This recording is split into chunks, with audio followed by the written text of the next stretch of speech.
Hello everyone, this is Vijay Kumar Banjara और स्वागत करते हैं हमारे एक नई वीडियो के अंदर। तो दोस्तों, आज की वीडियो हम देखेंगे सिंपली सपोर्टेड बीम का सेकंड केस। इससे पहले वाली वीडियो हमने सिंपली सपोर्टेड बीम का फर्स्ट केस देखा था, जिसमें मिड पे पॉइंट लोड लगा हुआ था। लेकिन इस वाले केस में ऐसा नहीं है। इस केस में यूडीएल लगा हुआ है, यूनिफॉर्मली डिस्ट्रीब्यूटेड लोड। तो चलिए हमारा केस स्टार्ट करते हैं। सिंपली हमारा केस है simply supported beam of length L carrying a UDL on whole length. Total length पे यूडीएल लगा हुआ है। तो चलिए इसका हम डायग्राम ड्रॉ करते हैं। ये हमारी सिंपली सपोर्टेड बीम हम ड्रॉ कर देते हैं।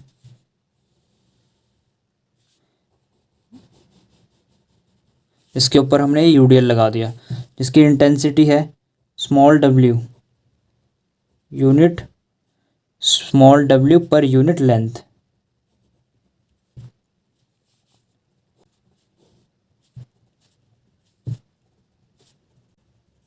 अब इस वाले केस में हमको रिएक्शंस पता नहीं कि क्या होंगे, क्योंकि इसके ऊपर यूडीएल लगा हुआ है पूरे टोटल लेंथ पे। तो इसमें हमको रिएक्शंस निकालनी पड़ेगी। तो अब हम सबसे पहला स्टेप इसमें रिएक्शन निकालने का होगा। उसके बाद हम स्लोप और डिफ्लेक्शन फाइंड करेंगे with the help of double integration method. तो चलिए सबसे पहले इसको पॉइंट लोड में कन्वर्ट करते हैं।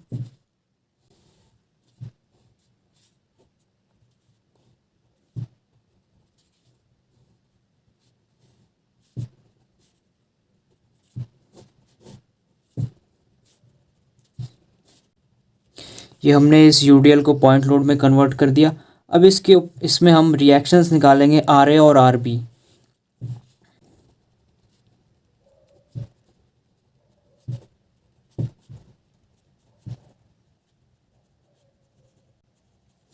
इसमें हम sum of upward forces equals to sum of downward forces. Upward forces मतलब ये आर ए और आर बी अपवर्ड की तरफ जा रहे हैं, तो अपवर्ड फोर्सेस, और ये डब्ल्यू एल नीचे की तरफ आ रहा है, तो ये डाउनवर्ड फोर्स है। तो अब हम यहाँ लिख देते हैं R A plus R B is equal to W L. तो ये हमारे एक इक्वेशन बन गई। इसको हम इक्वेशन नंबर ए नाम दे देते हैं, स्मॉल ए। अब हम ए के अलॉन्ग मूवमेंट ले लेते हैं, टेकिंग मूवमेंट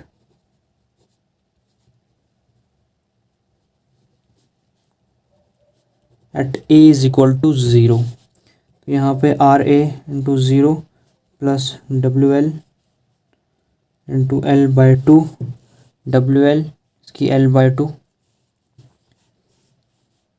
हमने यहाँ पे पॉजिटिव साइन इसीलिए लिया है क्योंकि ये इस पॉइंट पे अगर रखेंगे तो एक क्लॉकवाइज डायरेक्शन में मूव करेगा, इस वजह से हमने पॉजिटिव साइन लिया है। अगर ये एंटी क्लॉकवाइज जाता तो हम नेगेटिव साइन लेते। जैसे कि ये इस पॉइंट के along R B anti clockwise rotate कर रहा है, तो इसका साइन नेगेटिव होगा।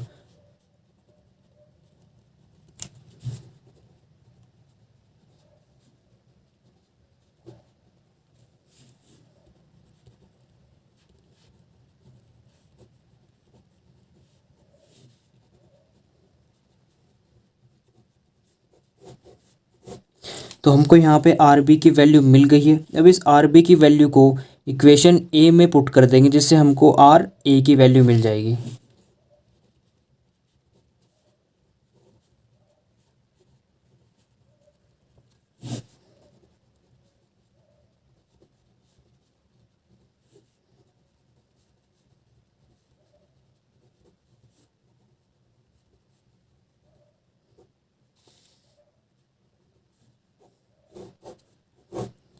तो इसमें भी आर ए और आर बी दोनों सेम होंगे। तो हम यहाँ पे हम R A is equal to W L by two, R B equals to W L by two. Value हमने यहाँ पे लिख दी। अब सबसे पहले हम इस वाले डायग्राम में ए की तरफ एक सेक्शन कंसिडर करेंगे, एक्स एक्स, जिसकी डिस्टेंस होगी एक्स। इसकी डिस्टेंस है एक्स।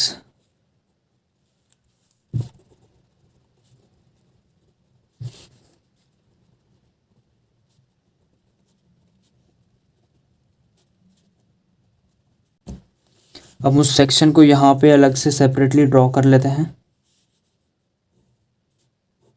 यहाँ पे आर ए लग रही है, जिसकी वैल्यू हमको पता है डब्ल्यू एल बाई टू, और इस पे यू डी एल लगा हुआ है। तो इसको हम सबसे पहले इसको पॉइंट लोड में कन्वर्ट कर लेते हैं यहाँ पे।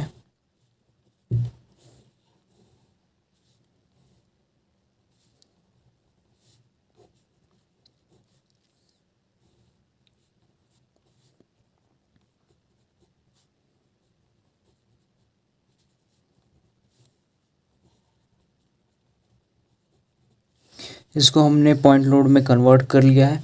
अब इसके एम मोमेंट निकालेंगे एट एक्स।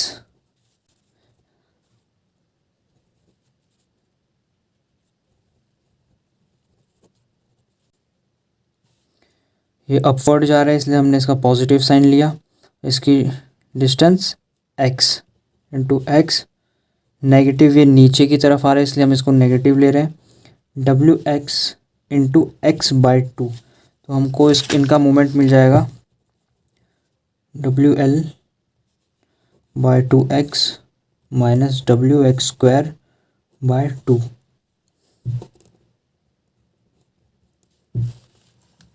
ये हमको इसका मोमेंट मिल गया। अब हमको पता है मोमेंट कर्वेचर इक्वेशन, तो हम मोमेंट कर्वेचर इक्वेशन को लिख लेते हैं।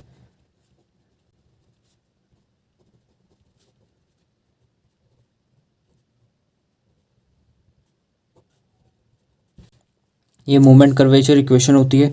अब इन दोनों मोमेंट को इक्वेट कर देंगे।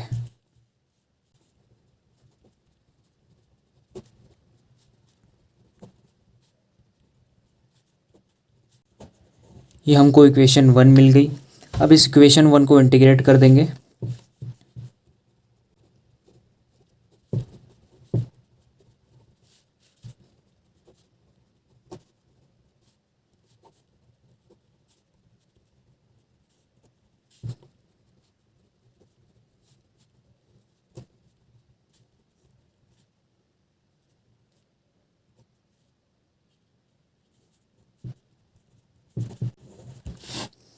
ये हमारी इंटीग्रेट करने के बाद इक्वेशन मिली है with constant c1। Equation 2, c1 is equals to constant of integration.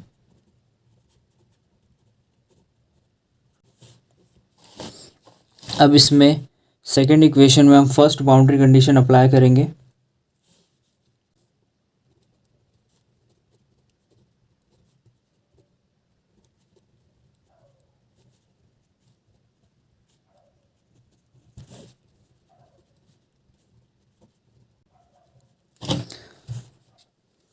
इसमें बाउंड्री कंडीशन है x equals to L by two and D Y by D X equals to zero. अगर आपने नोटिस किया होगा तो ये बाउंड्री कंडीशन हमारे point load वाले केस में भी सेम थी, जब सिंपली सपोर्टेड बीम के ऊपर सेंटर पे पॉइंट लोड लग रहा है। तो स्लोप के लिए दोनों ही केसेस में बाउंड्री कंडीशन सेम होती हैं। तो इसको हम सेकेंड इक्वेशन में पुट कर देंगे जिससे हमको c1 की वैल्यू मिल जाएगी।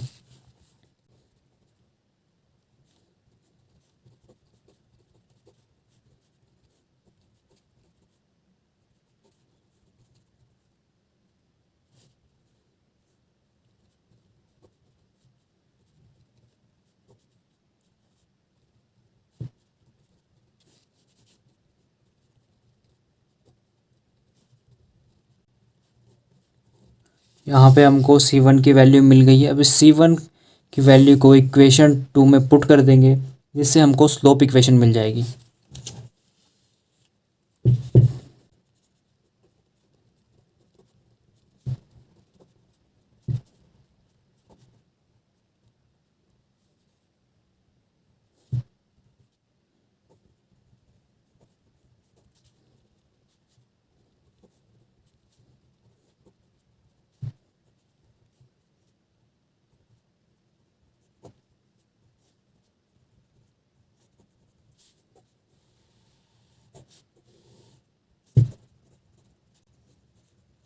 ये हमारी स्लोप इक्वेशन है। अब इस स्लोप इक्वेशन के ऊपर हमको स्लोप फाइंड करते हैं। नाउ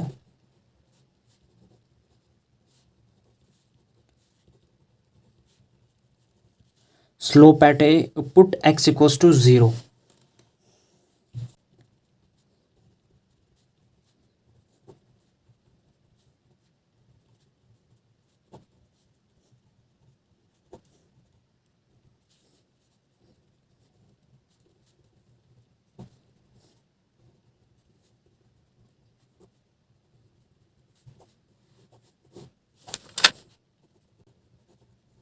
ये हमारा स्लोप एट ए।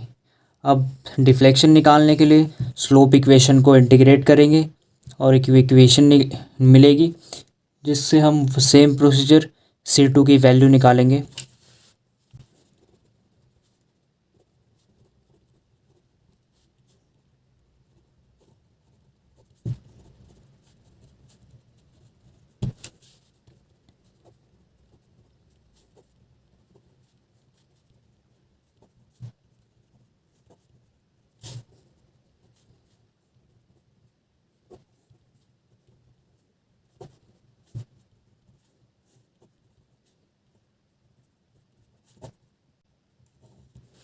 ये हमको थर्ड इक्वेशन मिली with constant C2 equals to constant of integration.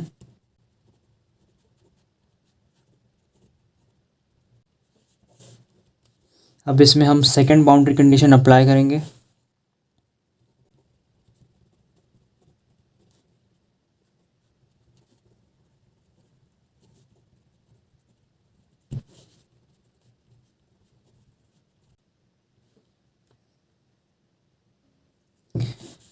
ये सेकंड बाउंड्री कंडीशन है x equals to 0 and y equals to 0। किसके लिए? डिफ्लेक्शन के लिए। इसको हम इस इक्वेशन में पुट कर देते हैं, जिससे हमको C2 की वैल्यू मिल जाएगी। 0 है तो सब इक्वेशन पूरी 0 हो जाएगी, तो C2 की वैल्यू 0 आ जाएगी। C2 equals to 0 put in equation third.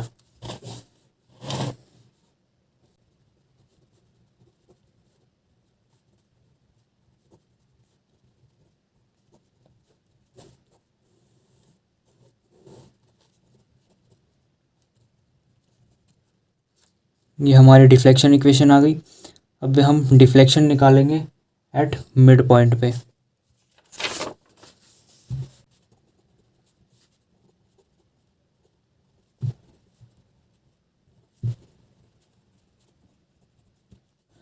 तो इस वैल्यू को हम डिफ्लेक्शन इक्वेशन में पुट कर देंगे, जिससे हमारा डिफ्लेक्शन निकल जाएगा एट मिड पॉइंट पे।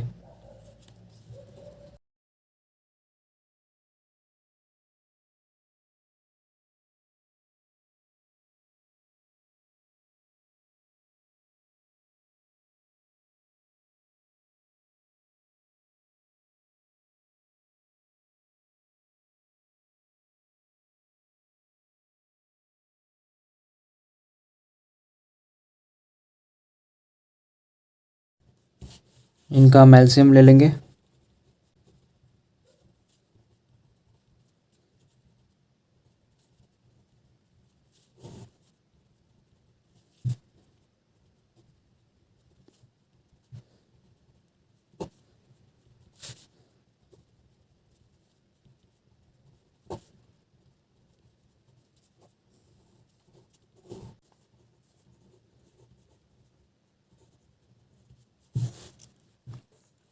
तो ये हमारा मैक्सिमम डिफ्लेक्शन निकल गया जब सिंपली सपोर्टेड बीम पे यूडीएल लगा हो। तो ये हमारा स्लोप है और जब यूडीएल के केस में, और ये डिफ्लेक्शन है। आई होप आपको ये दोनों समझ में आए होंगे कैसे दोनों फाइंड करते हैं।